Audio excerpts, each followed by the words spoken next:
Welcome to my YouTube channel tutor Khushi. तो guys मैं आज आपको नया टॉपिक शुरू करवाने जा रही हूँ, distribution of balance sheet items.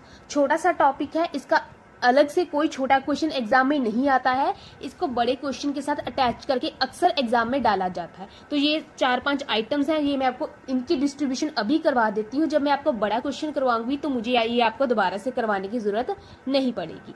ठीक है, तो ये बड़े क्वेश्चन के साथ ही आएगा, छोटा क्वेश्चन इसका नहीं आएगा। हाँ, थोड़ा सा इंपॉर्टेंट है और बहुत ज्यादा इजी है। तो क्या है इसका सीधा सा क्वेश्चन हम देखते हैं। XYZ are partners sharing profit और loss in the ratio 6, 3 and 1। XYZ की प्रॉफिट शेयरिंग रेशियो कितनी है? 6, 3 and 1। Partner decide to change the ratio from 1 April 2022 to 3, 2 and 1। और पार्टनर ने डिसाइड किया है रेशियो चेंज करने का, कब से? 1 अप्रैल 2022 से। कितनी? 3, 2 and 1। तो बैलेंस शीट की आइटम्स हम देख लेते हैं।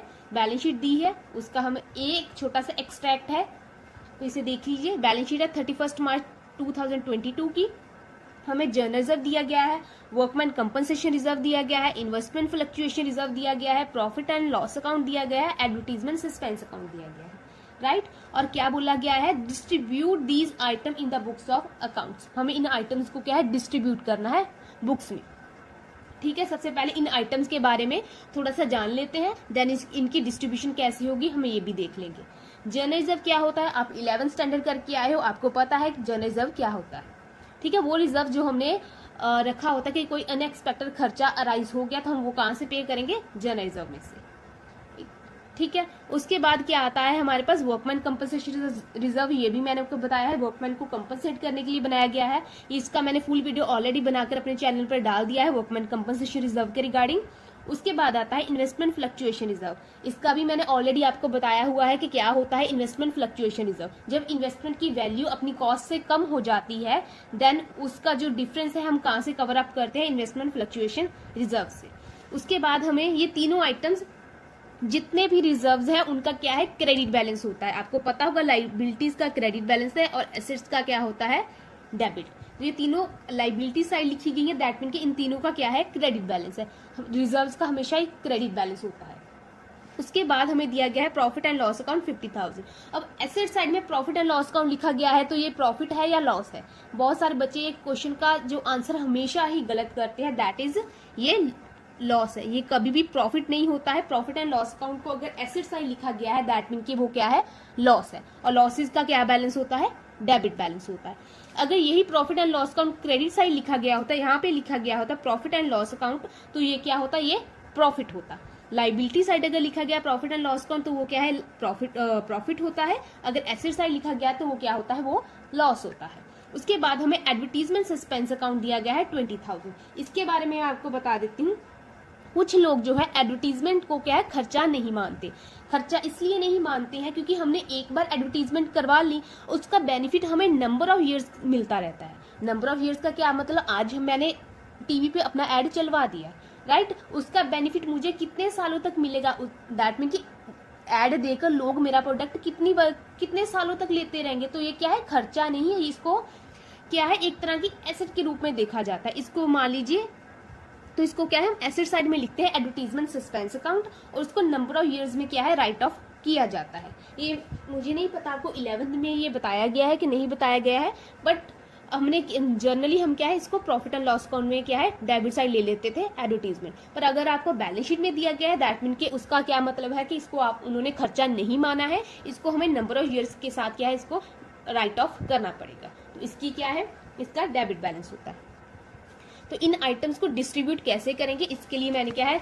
जर्नल का फॉर्मेट बनाया है। सीधा सीधा से डिस्ट्रीब्यूशन की एंट्रीज डालना शुरू कर देते हैं। आपको जर्नल का फॉर्मेट पता है, date, particular, ledger folio, debit and credit. तो इसको जब हमें डिस्ट्रीब्यूट करना है, इसकी हम कंबाइंड एंट्री भी डाल सकते हैं, अलग अलग से ही डाल सकते हैं। जैसे हमें कंफर्टेबल लगता है हम वैसे करेंगे।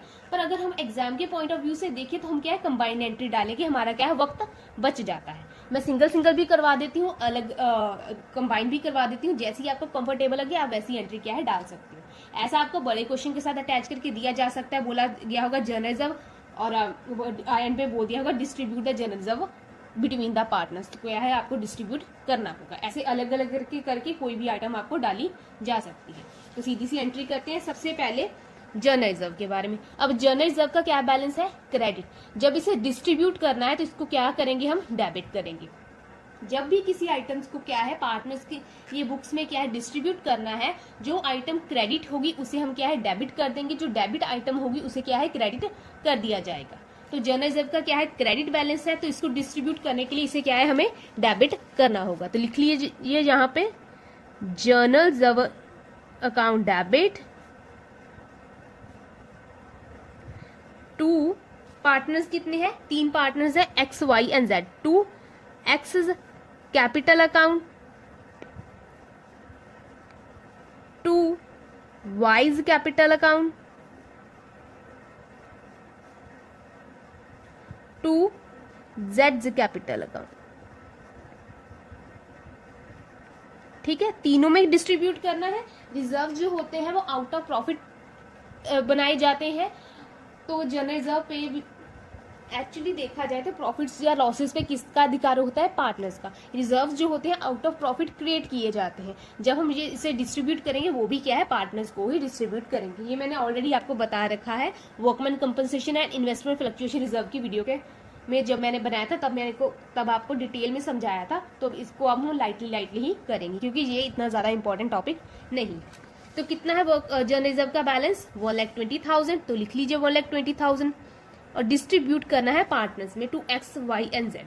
यहाँ पे इंपॉर्टेंट चीज आती है, हमें डिस्ट्रीब्यूट तो करना है बट किस रेशो में करना है? हमें डिस्ट्रीब्यूट करना है किस रेशो में करना है? हम हमेशा ही डिस्ट्रीब्यूशन करते हैं ओल्ड रेशो में करते हैं। हमेशा ही आप इस चीज का ध्यान रखेंगे, डिस्ट्रीब्यूशन हमेशा ही ओल्ड रेशो में होगी।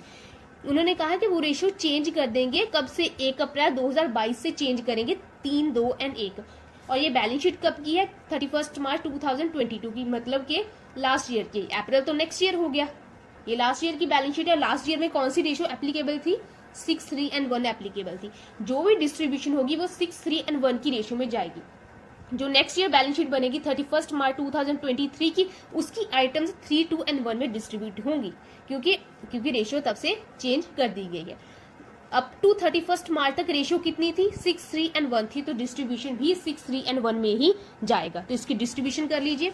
1,20,000 है तो कर दीजिए 1,20,000 को डिस्ट्रीब्यूट। 1,20,000 इंटू 6 डिवाइडेड बाय 10, ये आ गया 72,000। 1,20,000 इंटू 3 डिवाइडेड बाय 10, ये आ गया 36,000। 1,20,000 डिवाइडेड बाय 10, तो ये आ गया 12,000। राइट, तो इनको एक बार आप एडअप करके देख लीजिए। 36,000 प्लस 72,000, तो ये बनता है 1,20,000 बनता है। तो यहाँ पे आप नरेशन डाल सकते हो बीइंग जनरल रिजर्व डिस्ट्रीब्यूटेड। मैं नरेशन किसी भी एंट्री में नहीं डालती हूँ क्योंकि मुझे नरेशन इतनी रेलेवेंट नहीं लगती। पर आप क्या है एग्जाम में जब भी क्वेश्चन करोगे तो आप नरेशन हमेशा ही डालोगे क्योंकि ये बहुत इंपॉर्टेंट होती है, क्योंकि इजी सी चीज है, इसलिए मैं कभी भी नरेशन किसी भी क्वेश्चन के साथ नहीं करवाती। नेक्स्ट हमें वर्कमैन कंपनसेशन रिजर्व। अभी रिजर्व इसका भी क्रेडिट बैलेंस है, इसको डिस्ट्रीब्यूट करेंगे तो इसको भी क्या है हम डेबिट कर लेंगे। तो आप कर लीजिए, शॉर्ट फॉर्म लिख लेती हूँ। Workman compensation reserve account debit to X capital account, to Y capital account, to Z capital account,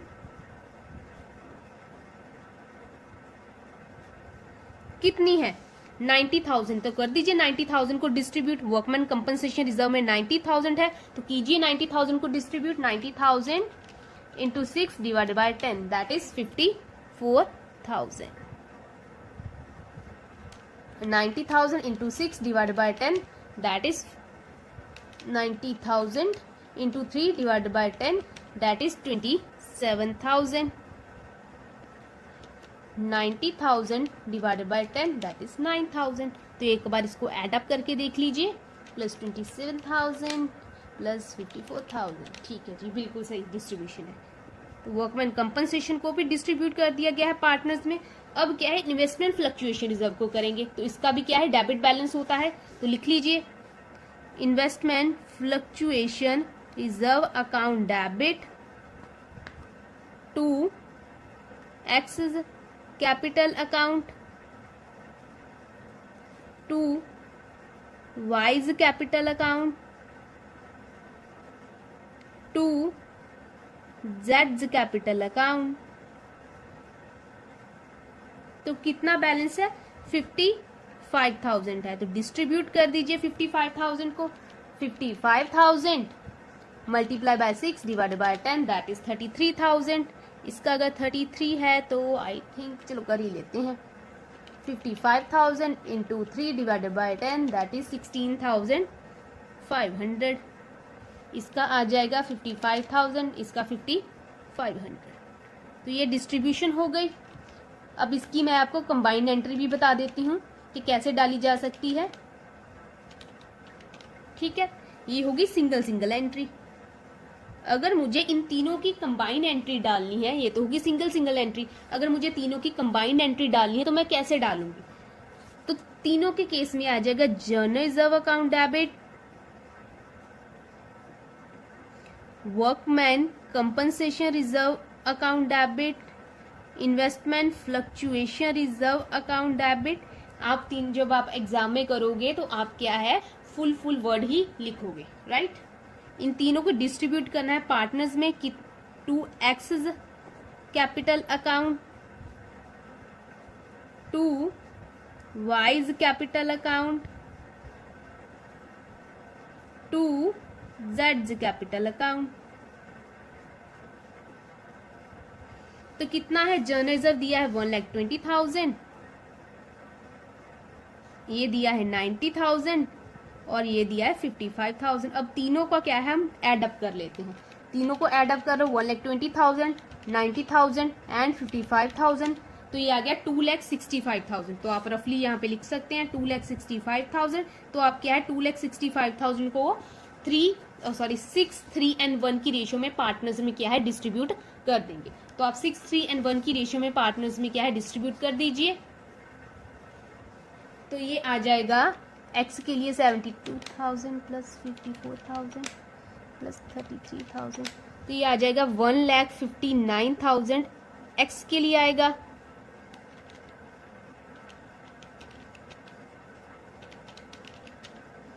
और 79,500 आ जाएगा वाई के लिए।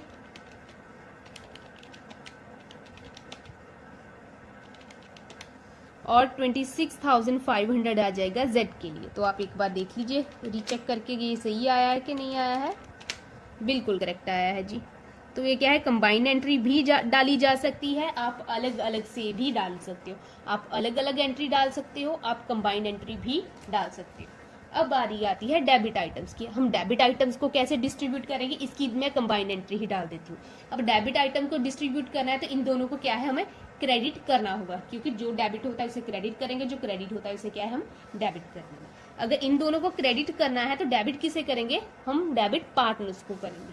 तो लिख लीजिए यहाँ पे X capital account, Y's capital account, जेड्स capital account, to profit and loss account, to advertisement suspense account. तो प्रॉफिट एंड लॉस अकाउंट में कितना है? 50,000 है, तो डाल दीजिए 50,000। एडवर्टीजमेंट सस्पेंस अकाउंट में कितना है? 20,000 है, तो डाल दिए 20,000। तो टोटल हो गया 70,000। तो 70,000 को डिस्ट्रीब्यूट कीजिए इंटू 6 डिवाइडेड बाय 10। तो ये आ गया 42,000। ये आ जाएगा 21,000। और ये एक सेकेंड में 70,000 इंटू 3 डिवाइड बाय, हाँ ये आ गया 21,000। ये आ जाएगा 7,000 if I am not wrong. तो ये चेक कर लेते हैं एक बार। 42,000, 21,000। तो ये मैंने क्या है अलग अलग से एंट्री नहीं डाली है, मैंने कंबाइंड एंट्री ही डाल दी है। तो ये ऐसे आपका क्या है डिस्ट्रीब्यूशन वाला क्वेश्चन जो है खत्म हो गया। हमने जर्नल रिजर्व की डिस्ट्रीब्यूशन भी सीख ली, वर्कमैन कंपनसेशन की भी सीख ली, इन्वेस्टमेंट फ्लक्चुएशन की भी सीख ली, कंबाइंड एंट्री भी सीख लिया, और अगर डेबिट में हो तो इसका भी सीख लिया। अभी अगर हमें profit and loss account credit side दिया होता तो हम यहाँ पे प्रॉफिट एंड लॉस अकाउंट को भी कंसीडर करते, राइट। पर हमें क्या है, एक टाइम पे जहाँ तो प्रॉफिट हो सकता है, जहाँ तो लॉस हो सकता है। तो ये छोटा सा टॉपिक था, इतना इम्पॉर्टेंट भी नहीं था, तो मैंने आपको कंप्लीट करवा दिया है। और नेक्स्ट में जो मैं आपको शुरू करवाने जा रही हूँ that is revaluation account last. और आपका ये जो प्रॉपर क्वेश्चन है जैसे आपको एग्जाम में आएंगे वो मैं शुरू करवा देती हूँ कल से। रीवैल्यूएशन अकाउंट जल्दी ही फिनिश हो जाएगा। तो आज के लिए इतना ही रखते हैं। Thank you so much.